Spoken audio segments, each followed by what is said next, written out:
ternyata kuburan-kuburan yang ada di sini yang sudah kita percaya itu ternyata kuburan buatan. Gitu loh. Sekarang kan sudah marak.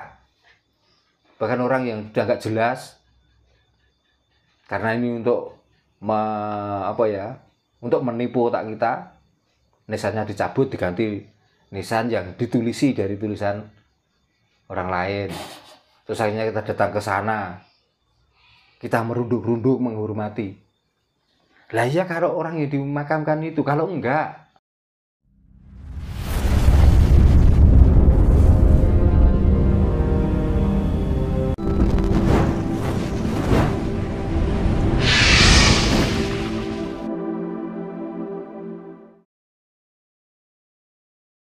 Monggo. Ada lagi? Masih ada yang ditanyakan? Monggo. Masih. Itu untuk apa? Agar kita cepat dalam meditasi. Oh ya, supaya kita dapat meditasi ya.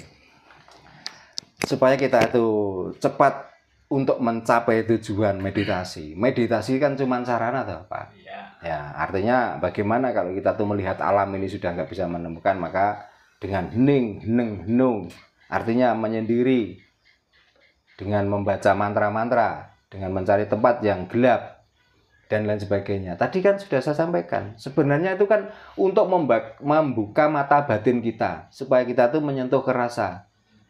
Gitu loh. Tapi sudah melakukan itu kok hatinya ini tidak tersentuh sama sekali, rasanya tidak hidup sama sekali. Percuma.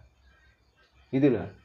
Mendingan kita itu menebar biji jagung atau padi, nanti dimakan burung. Setelah itu burung itu kenyang, dan burung itu nanti bertelur. Setelah bertelur nanti akan melahirkan anak, menetaskan anak, dan anaknya nanti mungkin warnanya ada sedikit yang berbeda dengan induknya. Dan setelah itu kita yang tadinya melihat burung satu akhirnya melihat burung banyak, akan ada ketenteraman di hati. Bukankah itu juga salah satu metode supaya kita itu berspirit yang benar? Iya, Pak. Dan hanya biji jagung atau biji padi, kita itu menyumbang kehidupan burung itu. Dan burung itu setelah diberi makan oleh kita, burung itu juga nggak pernah bingung atau alhamdulillah Pak Yusro, penjenengan sudah memberi jagung saya. Nggak pernah. Dia setelah makan itu menikmati hidupnya lagi untuk mengembangbiakkan keturunannya. Nah yang ruwet kan kita ini. Kita memberi tapi nggak ikhlas karena orang ini butuh, tapi nanti doakan ya saya umur panjang, nanti doakan ya saya kaya. Lah kenapa memberi kok bingung kepengen umur panjang dan kaya itu loh? Supaya kita selamat. Nah apa tanpa didoakan orang itu kita nggak selamat? Ya, berarti kan ingkar janji ya. Ya otak manusia itu yang paling ngeres di dunia. Gitu loh. Nah mbok kita itu sudah. Kita bisa memberi ya kita berikan. Kan lumayan kita nanti bisa membantu kehidupan orang lain. Nah membantu kehidupan orang lain artinya kita membantu pekerjaan Tuhan. Gitu loh. Gimana, masuk akal? Atau malah membuntoni akal? Enggak masuk akal sekali, Mbak. Nah, makanya saya mengajarkan seperti itu, Pak. Karena saya itu orang Jawa, makanya saya sampaikan juga orang Jawa. Lah selain Jawa kok kontras, ya silakan karena otaknya masih ngeres. Nah kita itu kepengen punya otak yang waras. Iya. Gitu loh. Supaya kita tuh melakukan apa saja tidak tendensi dengan pahala tentang ya kita nanti di sananya akan mendapatkan begini. Kalau membicarakan di sana, Pak, orang yang sudah mati ratusan tahun yang lalu, ini belum ada yang memberi kabar kembali di sini. Belum ada kok. Oh ternyata waktu dulu saya itu memberikan tanah saya, ternyata saya benar di sana tuh mendapatkan tempat yang ini. Bahkan ada orang yang ngomong pernah mati, hidup lagi, akhirnya menceritakan waktu kematian. Kalau mati nggak begitu, nggak akan ada kembali. Kalau memang mati itu bisa kembali, Nabi mestinya yang pantas mati terus hidup kembali.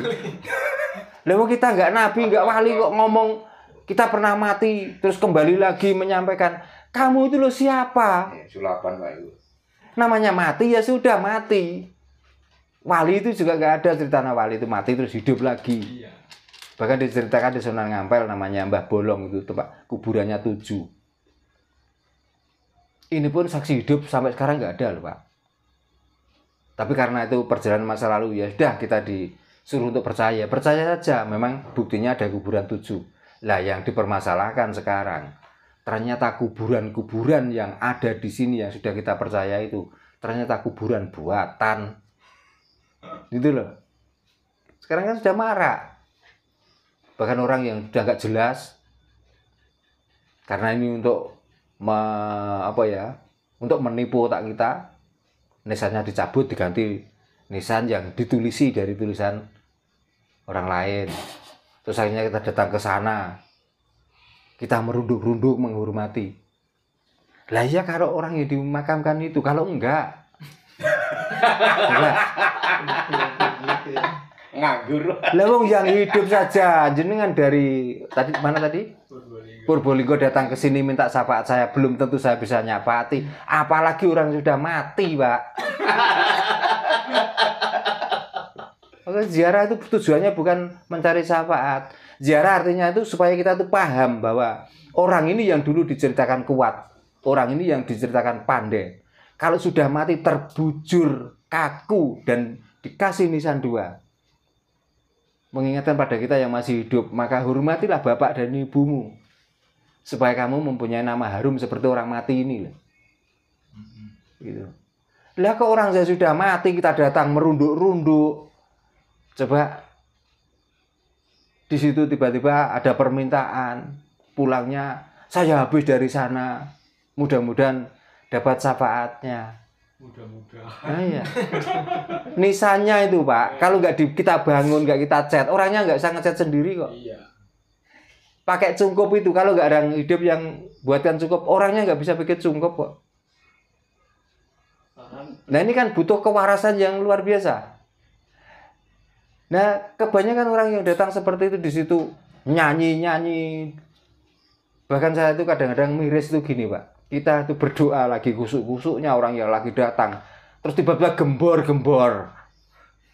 Coba. Iya. Terus membaca doa-doa itu dengan ngeden-ngeden. Pakai toa. Nah, saya itu kadang-kadang begini. Seandainya yang dimakamkan dan dikubur di situ itu seandainya hidup, apakah bikin dia itu bangun? Coba.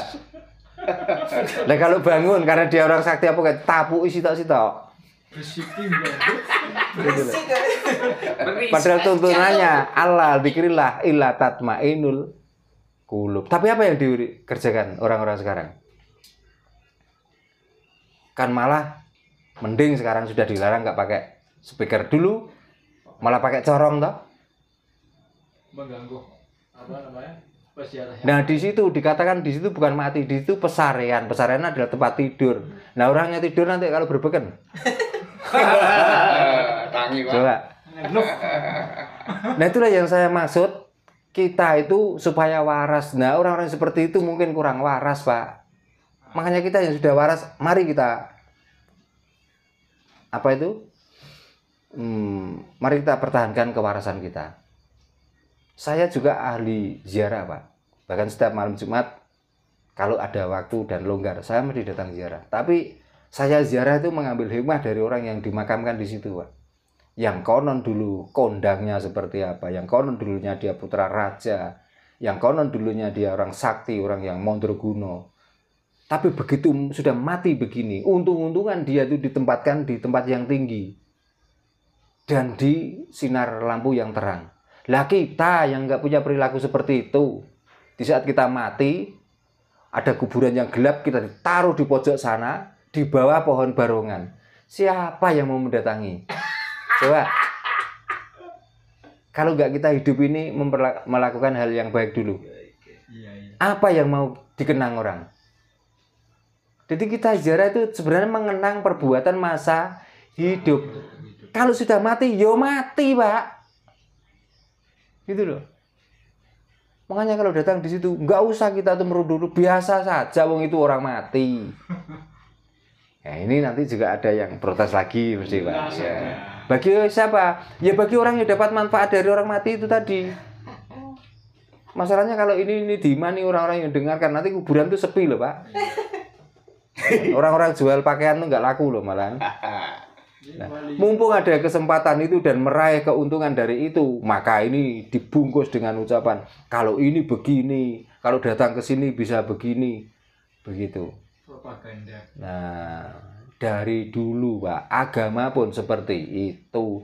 Makanya orang beragama itu banyak yang tidak pernah berjumpa dengan Tuhannya, tapi masih sibuk mencari Tuhan.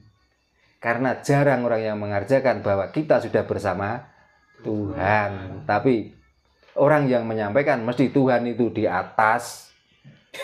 Nah, pertanyaannya kenapa waktu sujud kok gak dangak, kok kita sungkem ke bumi? Nah, di situ tempat. Itu berarti kan kita itu bokongi Tuhan. Iya. Tapi kalau ditanya menghadap Tuhan, ini lah kebangetan tuh Pak.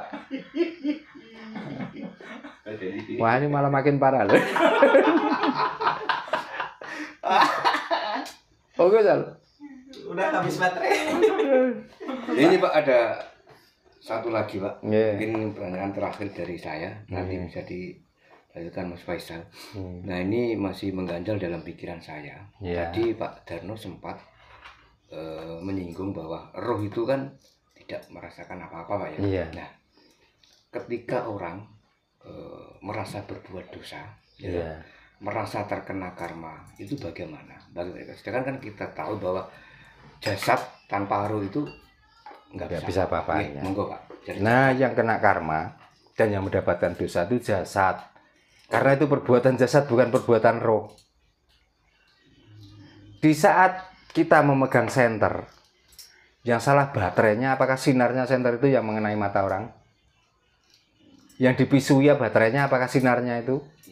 Nah, itulah yang dinamakan Nur Muhammad. Maka dari tadi Nur Muhammad itu perbuatan kita, cermin dari perbuatan. Itu baterainya nggak ada masalah. Paling kalau dibuat nyenter terus paling cuma hangat. Tapi hangatnya baterai nggak mengaruhi setrum yang dikandungnya. Tapi komponen yang dibuat nyenter mungkin kena dopnya, mungkin kena box dari pembungkus senter itu tadi. Ya mudah ngono, masa saya bingung Mas. Masa di saat ada orang kena senter, oh kurang ajar baterai kok. Masa gitu. Lalu kurang ajar sopo bang isi nyenter kan itu. Jelas toh, gamblang toh, mudah toh. Iya. Berarti yang kena karma, yang kena dosa itu jasad kita. Kalau rohnya tenang saja, karena roh adalah Tuhan. udah tutup langsung ya. Ya mungkin Mbah untuk pertemuan kali ini karena durasi terbatas juga. Ya. Nanti pastilah kita itu selalu bakal gitu kan, selalu menggali lagi apapun itu tentang Jawa gitu. Iya. Terima kasih untuk waktunya pada malam hari ini. Iya, sama-sama juga terima kasih Pak Yusro yang jauh-jauh dari Purbalingga datang ke sini. Ya mungkin apa tujuannya saya belum tahu ya. Tapi sedikit tadi sudah ada pertanyaan ya. Mungkin arahnya juga ke situ ya. Terima kasih Pak Yusro ya atas kedatangannya. Ya, dan kita cukupkan sampai sekian. Ya barangkali ada yang berseberangan. Ya itulah pedoman orang Jawa. Bagi yang setuju, mungkin rasanya sudah mulai terbuka. Maka baik yang kontras maupun yang pro, selalu kami doakan rahayu, rahayu, rahayu sagung dumadi, rahayu ingkang pinanggih. Ayo.